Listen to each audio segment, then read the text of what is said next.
Hi guys, hope you're all well. How are you? It's brightening up now, but it's been another miserable night and early morning. Right, a little bit of space here because it's Thursday, and this week we're going to delve into a few more posters again, some old films that you may have missed. Actually, some of these I've had a quick look through. Some of them have been would have probably flew under the radar, but most of these are well worth another watch. But I'll explain that as we go through. Last week we looked at the letter R. We picked up a little batch of R's. In little piles have moved to the letter D today, so we're going to start with the D's. Right, so let's get on with it. First one. Well, we've got a great, obviously an actor. Some of you will probably like now. Still doing his stuff. Detox. Sylvester Stallone. Survival is a killer. It's a little made in 2002. I think all the films today are in the 2000s actually, so they stem from 2000 to 2005. This was made in 2002 from the director I know he did last summer. That was a good film, but it didn't get great score at the time. I think it averaged 5.3 out of 10 on IMDb, but it's a shame because it wasn't actually that bad a little serial killer film. The funny thing about this was if you ever want to watch it and you've not seen it, don't watch the trailer, because it's the actual film that the killer speaks, but his voice is distorted. But when they put the trailer out, they actually didn't distort his voice. So if you watch the trailer, you hear the killer's voice, so you know who it is. So I mean, so if you're going to watch it, which I recommend you can do, please don't watch the trailer first. But that's a great poster with the sort of tear there, and obviously the serial killer. I like that. I like Sylvester Stallone, but I think that's a good poster. And as I said, a bit underappreciated, the film at the time. Sylvester Stallone, Detox. Next one, another one that he tended to throw these out. We're talking Eddie Murphy. I mean, he tended to throw these sort of films out, and it wasn't fantastic. Daddy Daycare. It came out in 2003, 5.5 out of 10. IMDb give it. I might give it a little bit more. I mean, it's just bog standard comedy. Obviously, by the title, you can tell he obviously gets stuck with a load of kids and animals. So Eddie Murphy, kids and animals. What more can you say? He's the daddy. I mean, it's a white poster, so these tend to get a little bit, sometimes get a bit yellowed over time. This one's not too bad. I mean, the main claim to fame in this film was there was a knee slide similar to the one that was done in Risky Business, with the same staircase and everything. But obviously, that's going to be the main claim to fame. Then we're sort of struggling a bit, but it did make $160 million at the box office. So obviously, Eddie Murphy carried that to a successful box office release. I wouldn't put you off watching it if you've not seen it with the kids as well. The kids would enjoy it. It wasn't a total waste of time. But good poster, Eddie Murphy. And there's Flash there, so he's quite relevant these days. Flash has his own series, doesn't he? That's a good one. I like that. The next one is quite an obscure one. A lot of people wouldn't have seen this at the time I had the video shop. It was not a film that flew off the shelves. I probably only bought 1 or 2 copies of it, to be honest with you. In good films, you'd buy 6, 7, 8 copies if you could afford it. This is directed by John Malkovich, The Dancer Upstairs. Some names there you may not be too familiar with: Javier Bardem, Laura Morante, Joan Diego Botta, The Dancer Upstairs. Obviously went on DVD and video, so we had one of these ones where I had to buy both, and obviously the customer had one or the other of the machines. Obviously, a sweat-inducing political thriller. It was 2002. It's got a 6.9 out of 10 rating on IMDb, so yeah, it is well appreciated. It's about a search for a guerrilla leader, I think, in South America, one of the South American states. It could be Peru, I might be wrong there. I think it's Peru, but it was a Spanish-American film. Again, if you've not seen that, I mean, if you like a good drama, good political thriller, yes, it was a good good one at the time, and that may have again gone unnoticed by many people. Directed by John Malkovich. That's very good. Not a bad little poster. A little bit of a sexy poster there. And as I say, the actors aren't overly familiar to most of us, but well worth a watch. The next one, a couple of bigger stars in this one that you would have heard of. And it's Kurt Russell. Well, Kurt Russell and Ving Rhames. It's dark blue. 1992 LA is at boiling point. One cop's turning up the heat. Obviously, it's a police LAPD thriller. Movie's absolute nuts. You will be mad to miss it. Johnny Vaughan, the son. The Johnny Vaughan. There we go. You just heard of Johnny Vaughan, which most of us have. 2002. It got 6.6 out of 10 rating on IMDb. So that's pretty good. And yeah, I did watch this at the time. Not watched it for a long time, but I think it's quite a good police thriller. Brendan Gleeson is also in it, as well as Kurt Russell and Ving Rhames, but nice picture of Kurt Russell there. So that's a great little poster. 15 rating. But that's well from the writers of LA Confidential and Training Day. So it's not quite as good as those two films, but yeah, I mean, it was well worth a watch. Right, the next one, we're getting halfway through now today. Well, this is another one that I really enjoyed at the time. Braveheart meets Interview with the Vampire. Dark Prince, The Legend of Dracula. And obviously this is a story of Vlad the Impaler. So obviously it's not your modern day Dracula sort of thing. IMDb give it 6.3 out of 10, which is quite a good rating. I enjoyed the film, I must admit, at the time. If you've not seen that, Dark Prince, it's worth watching. And strange enough, Rudolph Martin, who plays Vlad the Impaler in this, actually appeared in Buffy the Vampire Slayer TV the same year, and he starred as Count Dracula. So that's a bit of interesting trivia for you. Great poster, 18 certificate. Rent it from August the 6th. So if you like the poster and your birthday's August the 6th, or you know someone who's into the horrors and stuff, and the birthday's August the 6th, you've got two for the price of one there. You know, you got a great film and also the birthday date. I like that. Braveheart meets Interview with the Vampire. Well, it's an interesting analogy. But yeah, good film. Worth a watch if you've missed that one.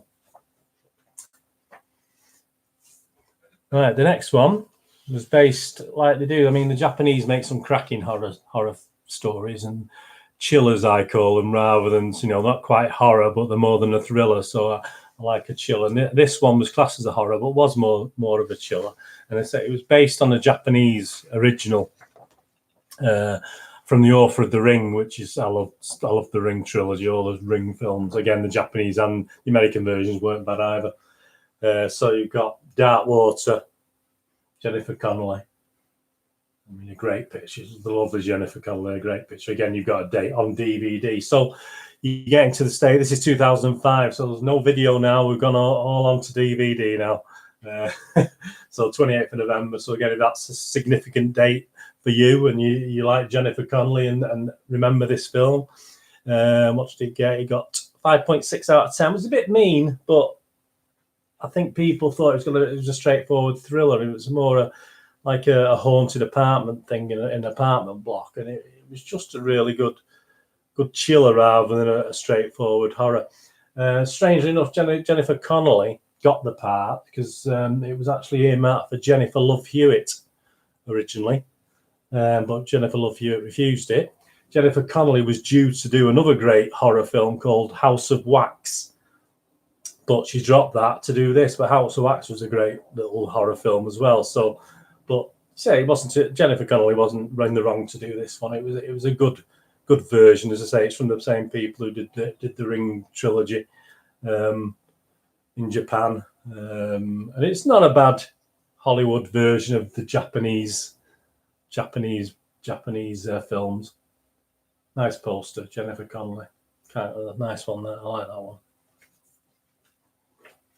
Right, the next one, this is probably the weakest film of the whole lot. I mean, this poster's not in bad condition, but it's not the greatest. Again, if you just like horrors and you want to look at a put a horror picture on your wall. I mean, it's a crack. I think that's a cracking poster for horror lovers. An eye for an eye, your life for a tooth. I mean, there's a tagline if ever I've heard one with a great lighthouse. I mean, they're always a bit ominous, like lighthouses, aren't they? This was 2003. Only got a 5 out of 10 rated in IMDb. It wasn't great. The film is of the films I've seen. We're going through today. This is probably the least one I would say. Yeah, go out and watch it. They actually added, believe it or not, let me just press my arm. They actually added 11 minutes to the credits. So the credits roll for 11 minutes because the film itself, they deemed was far too short for actual release. So there's a good start to the potential of the film if they think it's far too short. So it didn't bode well anyway. So the credits went on for 11 minutes, making the film 1 hour, 26 minutes long. So obviously it's only an hour and 15. So most film companies wouldn't even bother putting a film out like that. It could have been straight to DVD. I think at the time, I don't doubt it would have had a theatrical release. But a great poster. I mean, that's one of those rubbish film, but great poster. Next one is one of the great disaster movies of the 2000s. It was the 6th grossing film in 2004, and one of my favourites again. But again, it's another one that did tend to go under the radar a little bit. Dennis Quaid and Jake Gyllenhaal were in this. Obviously, they're not in the picture. Prepare for the Storm on DVD and video. So again, we've gone back to 2004. So we've still got a video release there. By 2005-6, videos had gone by the wayside from the director of Independence Day. But on its own, it's a great film. And funnily enough, the film company got some scientists in to review the film about the reliability of the information in it, but the scientists said it's the biggest load of rubbish they've ever seen. But they loved the film, so it wasn't too bad a put down for the thing. But if you've not seen that, I mean, get out and watch it. It's a great film. I mean, another great poster. The statue of the Lady Liberty there, getting a little bit wet. But yeah, I mean, if you've not seen that, as you say, it's a sixth grossing film of 2004, won a few minor awards, etc. Got 6.4 out of 10 rating on IMDb. Yeah, I mean, great film, good poster. Well, great poster. I do like that. I'd that up on my wall myself. The next one, and one that definitely would have flew under a lot of horrors today, or chillers today, that definitely flew under the radar at the time. It's 2004. It's a film about some Confederate soldiers in the American Civil War. I think they're trying to rob something. They start being tormented by a supernatural force. So again, it's another scary one. Henry Thomas, Patrick Fugit, Nicky Aycox, Isaiah Washington. They're of worse things than dying. Again, another great little poem. I mean, the face is a bit similar to that one we saw with the Darkness Falls, isn't it? But that's another great one if you like your horror films. There's a little bit of if you see at the bottom of the post, just obviously these things get moved around, but it's still a great quality poster. I mean, just read a little bit about this. They actually used the sets for this that they used on the Tim Burton film, if you've seen it, Big Fish. So when Big Fish finished the same year, I think this was the year after, the sets were still there, and they actually made use of the sets of the Big Fish. So, that was interesting. And it took 21 days, 3 weeks to shoot the film. Now, you'd say, oh, that must be rubbish then. But no, I mean, you got 5.6 out of 10 on IMDb. But to be honest with you, again, I rated it higher than that. I thought it was quite a good film. And it's definitely gone under the radar. You may not have seen this one. It's worth searching out and having a watch. Dead Birds. No, great little film. Great poster. And the last one today is a better known horror film. Again, we've got another horror film here. A better known one that did really, really well. Came out in 2003 and made a fortune on video and DVD. It did okay at the cinema, I think, but it was one of the biggest grossing video DVD films of that year, 2003. And you may have seen this one, but again, if you've not, please get out there and watch it. It's a great film. Dead End. I think there's been one or two follow-ups to it as well. It's a guy who goes somewhere for Christmas and he takes a wrong turn in, and all sorts of weird, horrible things start happening. Yeah, I mean, I enjoyed this. He got 6.6 out of 10 rating. It was a French-made film, but it's in English. Don't let that put you off. Ray Wise, Alexandra Holden, Lynn Shay, Mick Cain, Amber Smith, Billy Asher. Hugely entertaining, packed with delicious scares and pitch black menace. Hot dog, yeah. I mean, on DVD again, we've got 10th of May. So any significance in that date for you? Nice poster, a little bit plain, just the basic redwood there with the obviously someone frightened to death in the back of a car, which if you watch the film you'll understand why.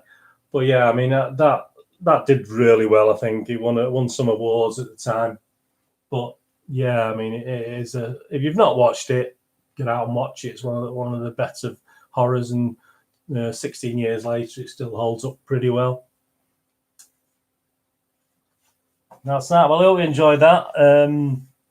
Tomorrow I'll be out which Friday? It's Thursday, the 15th of August today.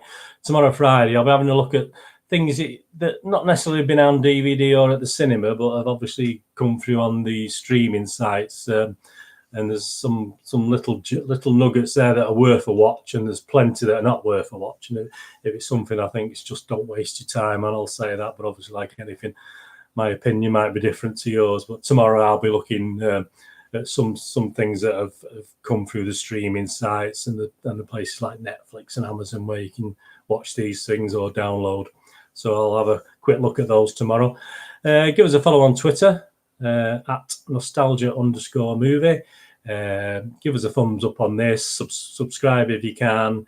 It's Bernard Deneen YouTube. So obviously, yesterday I had a look at the cinema releases, including Once Upon a Time in Hollywood, plus other things that came out of the cinema. On Facebook, I'm under Bernard Deneen with links to MovieGame Nostalgia, which is my website. MovieGame Nostalgia. I always try and be competitive to the big boys. So I always check my prices daily. Spend a lot of time checking my DVDs and board games and trying to match other people. And obviously, if you go on there and there's something you can find it a little bit cheaper, I might be able to give us a chance. Just email me, give me a chance, and I might be able to match it for you. If I can't, I'll point you in the right direction. I'll tell you who's a reliable source to buy it from. So if you do want to get it from somewhere, I can give you help on that. Just email me. So that's moviegamenostalgia.com, which is my website, and obviously there's daily blogs on there as well. So anyway, I hope you enjoyed this, and I look forward to seeing you tomorrow. And the sun's trying to come out, don't know for how long, so just enjoy your day, and I'll see you tomorrow. Thanks a lot. Bye.